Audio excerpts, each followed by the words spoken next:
my name is Cesare with Flooret, and today we're going to talk about underlayment. A question we get a lot is, do I need an additional underlayment when installing my Modine rigid luxury vinyl plank flooring? The answer is no, you do not need an additional underlayment. The pre-attached IXPE foam underlayment is excellent for sound insulation, is 100% waterproof, and makes walking on your floors very comfortable underfoot.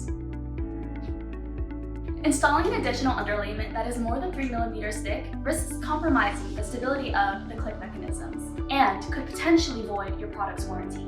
If the additional underlayment is too thick or too soft, you risk flexing the plank under heavy loads. This can cause plank separation or click mechanism damage. If you do choose to install an additional underlayment, we recommend something not more than 1 to 2 millimeters thick. Always make sure that your underlayment is approved for use with LVP planks. If you're installing Modine over a concrete slab, we do recommend a moisture barrier, which is slightly different from an underlayment. We recommend using a 6 mil thick polyethylene moisture barrier available at your local hardware store.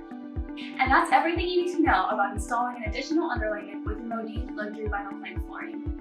Don't forget to subscribe and turn on your notifications for more videos like this.